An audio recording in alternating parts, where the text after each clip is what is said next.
But I say all that to say that Mexican culture is not something that's easily subverted. It's not something you're just going to come in and pay your dollars and get rid of. And I think the goal, or your goal should be, to bring your culture to this new Mexican culture or whatever culture you're trying to assimilate into and add to the culture, not replace the culture. Not take it away.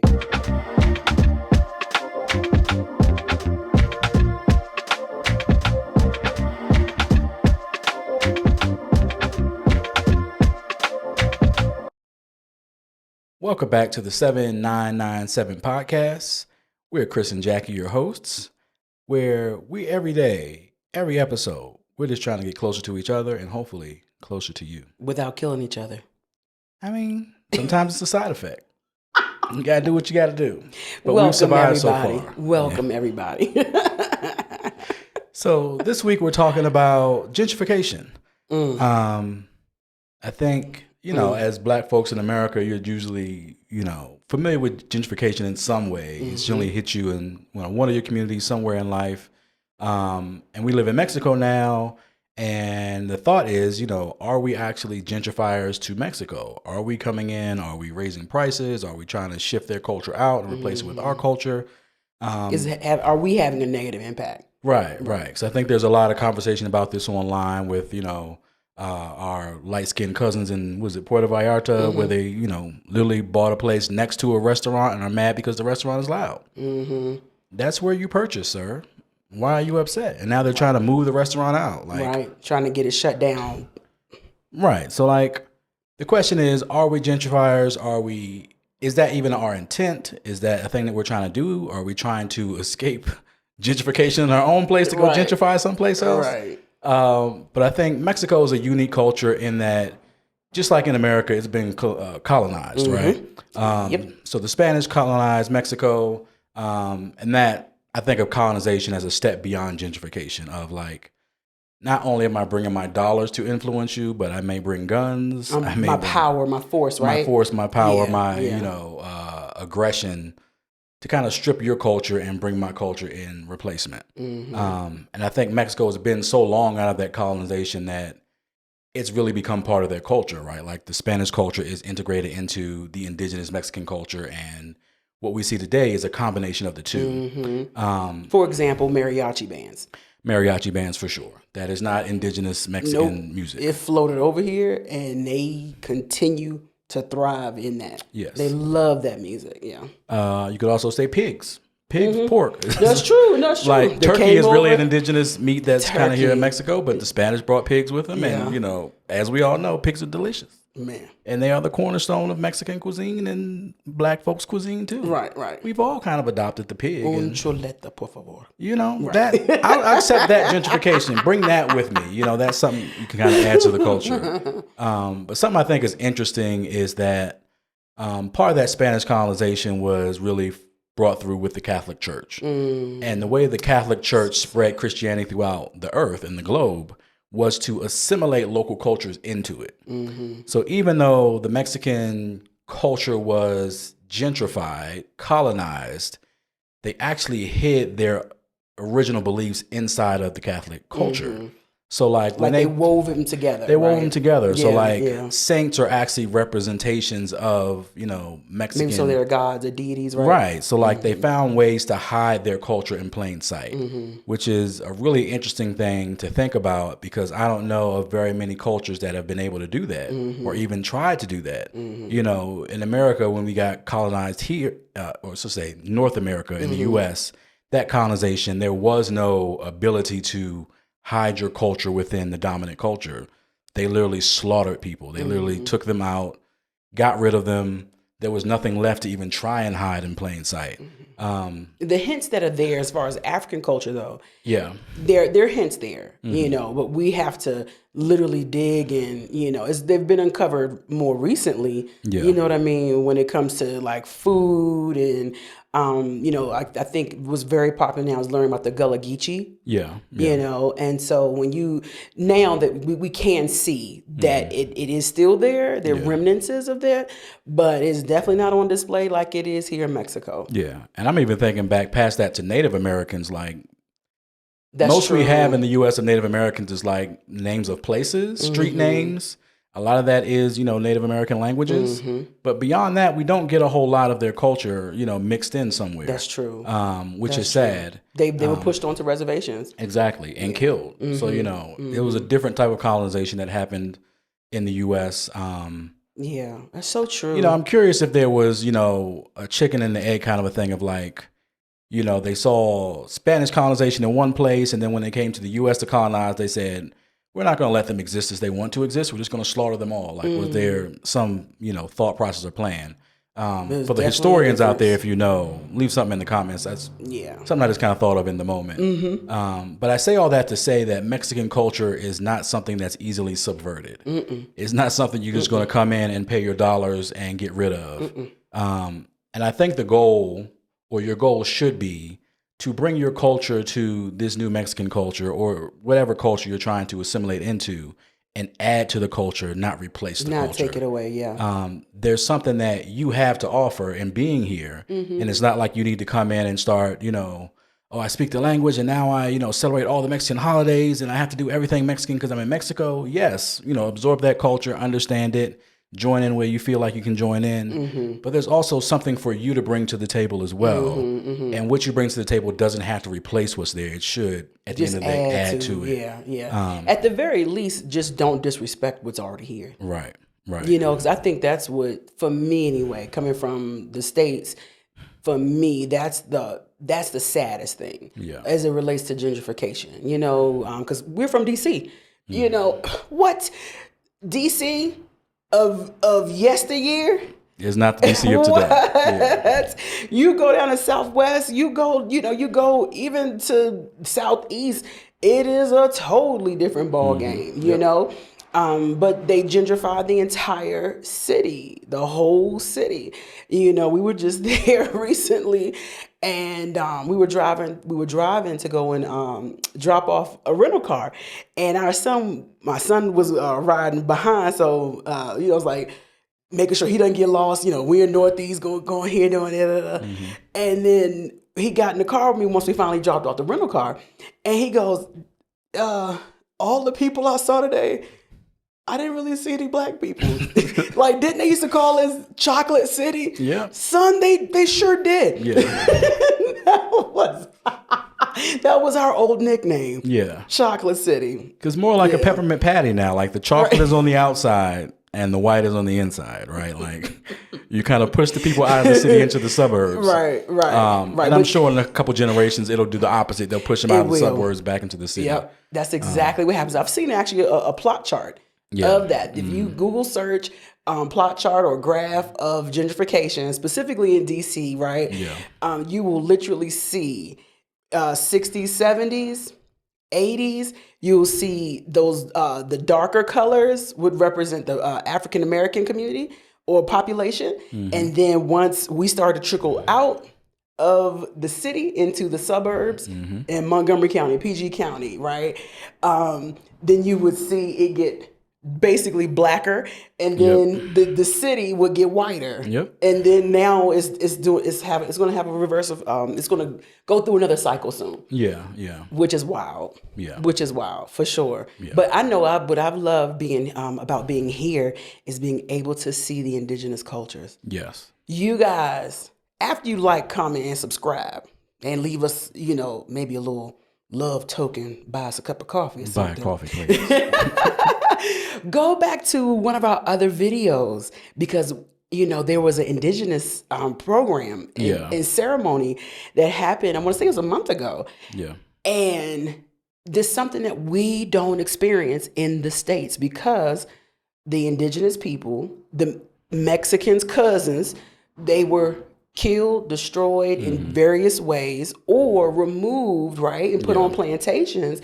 So we don't get a chance to see their culture when they put on the headdresses and have the drums out and all those, all those beautiful things that are part of their indigenous culture, right? They've been around for thousands of years. We don't get a chance to see it unless we may go to like the Cherokee Nation, if they have like a visitor kind of. If you're close to a reservation, if you're in, Oklahoma or some of those other states that have reservations in them. they and you're may closer have to it, something. you may have something. Yeah. But here, they're going to have something every month. Yep.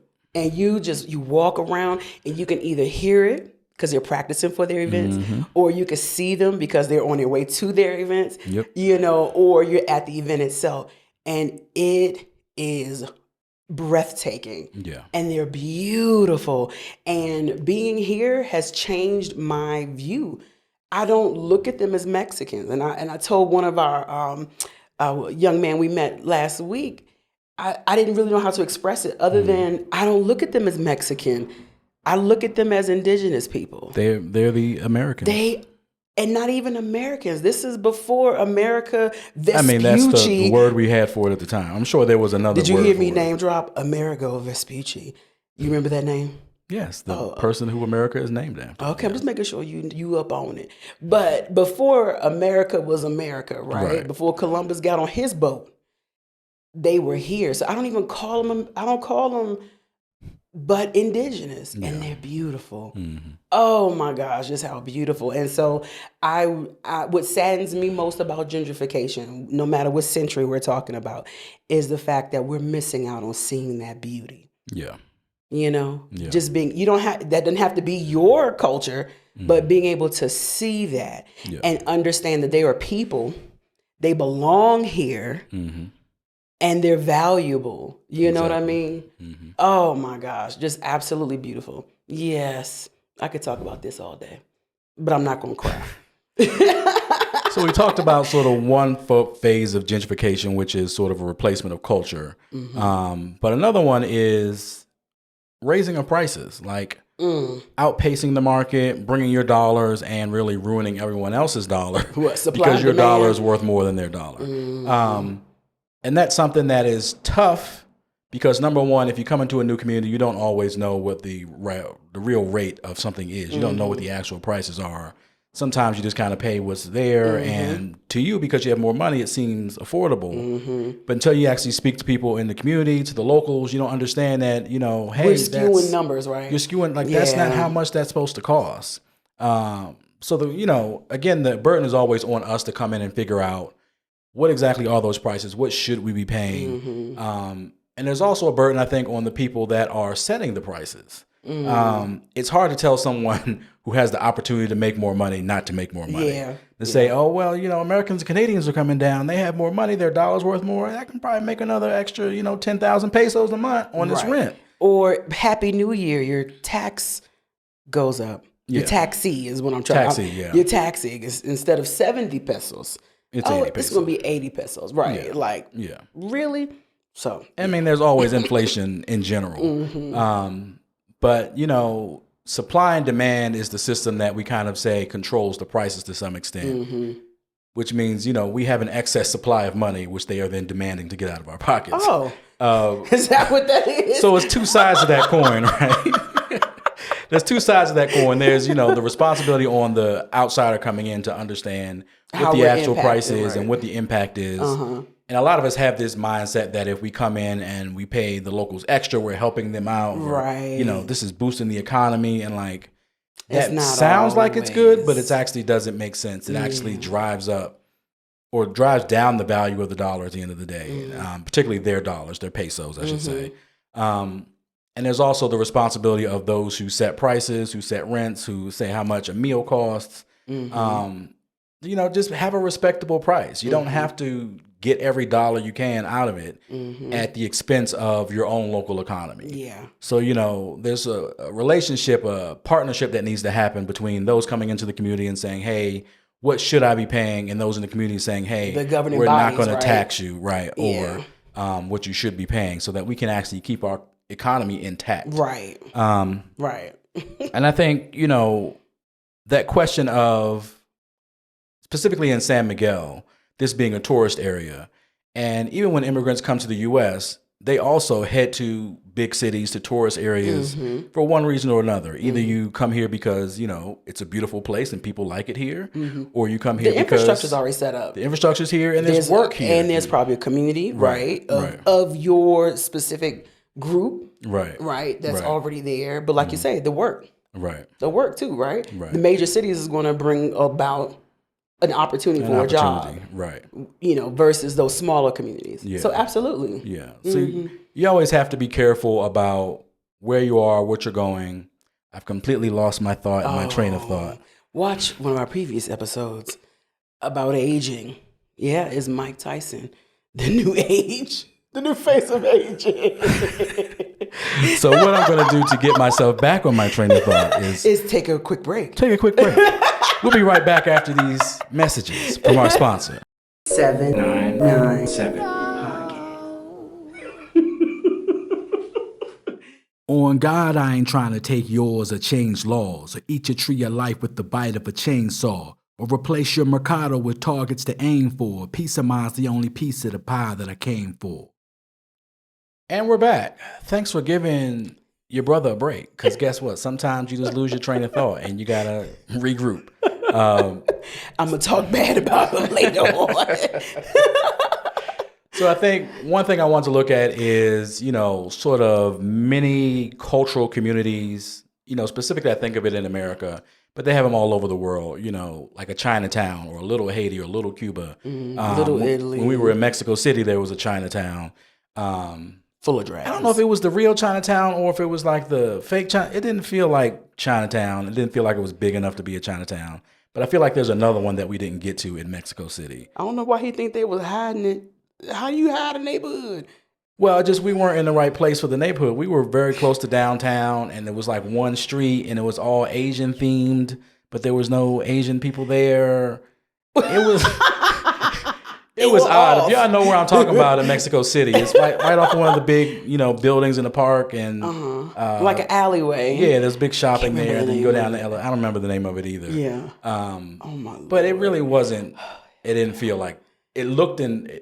The environment looked like Chinatown. The people did not look like Chinatown. Okay. It looked like Mexicans in China. Okay. But anyway, as I was saying, are those small communities that are really set aside gentrification? Is that something where they're coming in and they're taking over a neighborhood and,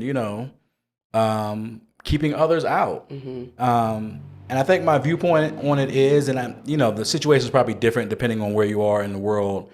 But in America, a lot of those neighborhoods were really designed because of redlining, because, we know this influx of immigrants are coming and we don't want them in our space. Mm-hmm. So we're going to make sure they have no access to our area and we're going to push them into this corner. Mm-hmm.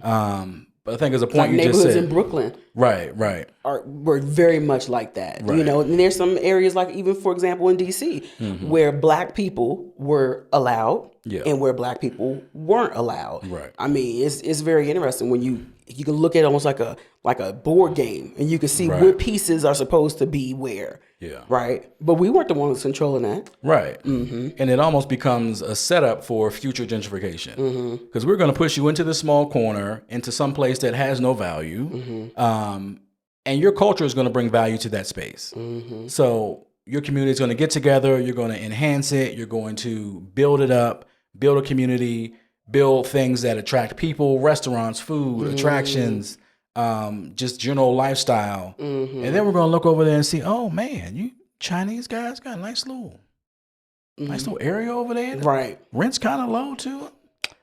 Let's buy that out. Yeah. Like a Monopoly. Board. Exactly. I said board game. Yeah. I should have said Monopoly. Yeah. Yeah. Literally. Yeah. So it's an interesting concept of like, you could look at other communities coming in and settling in different areas or being forced into areas. Are they doing the same thing of gentrification, of like trying to carve out a home for themselves in the area that they have available?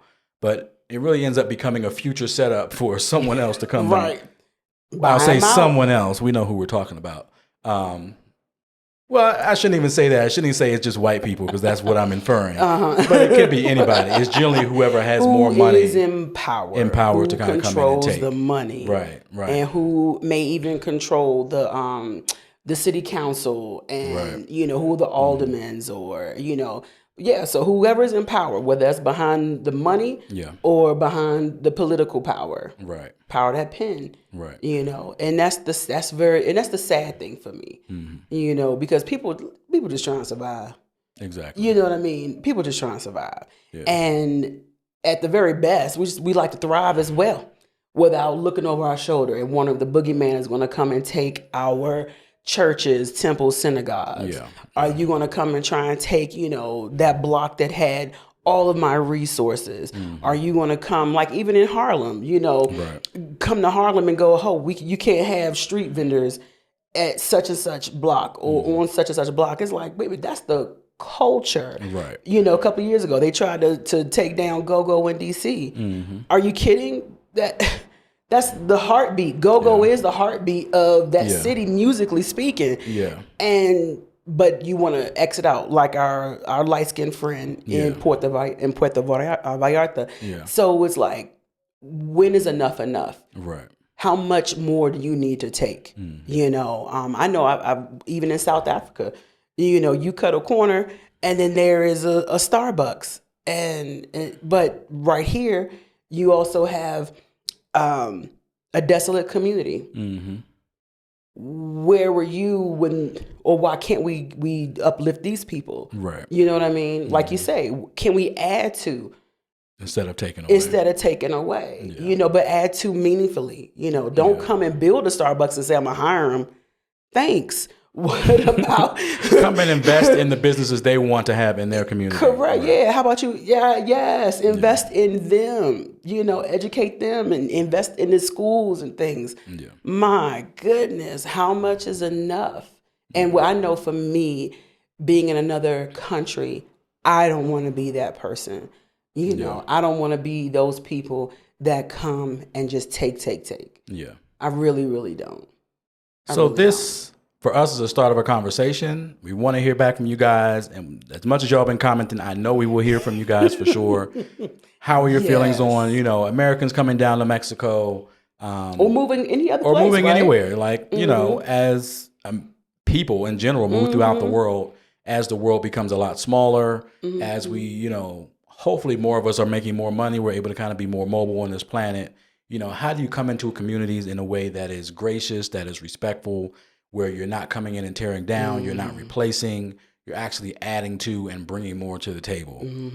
So that's our goal in being here in Mexico. Yeah. It is not only to our own benefit, we are hoping to benefit the community that's here. Yeah, we want to add value. Right. We don't want to be that boogeyman that comes in that you should be afraid of, ruining your community, bringing in, a Chili's instead of actual Mexican food. Like, trust us, we're not lobbying for Chili's. Chili's can stay where it is. Right. Don't bring them down here. We just want to enhance the culture. Exactly. Not take away.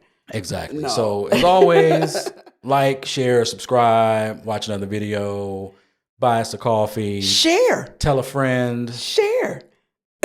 Keep continuing to comment as you have so far. Share. Good or bad, we're open to all opinions. Right. If we are devils and gentrifiers, then hey, that's your opinion. I may not share that opinion with you, but do what you got to do, my friend. Right. Protect yours for sure. Because we had that same viewpoint about our own communities. We want to protect it at all costs and make sure that the right people are coming in and not taking over. And we want to be those right people here to come in and add to the community, not take away. So we will see you guys next week. Thanks for watching. Thank you, guys. Peace, y'all. Cuídate. Cuídate. Oh, cuídense. Cuídense. Cuídense. Did I say it right? I think so. I think I did. That's the plural version for all y'all. All y'all be safe. All y'all be safe. Not just one. All y'all. This is the 7997 Podcast, your home for raw and honest conversation, featuring Chris and Jackie, with new episodes every Sunday, wherever you get your podcasts.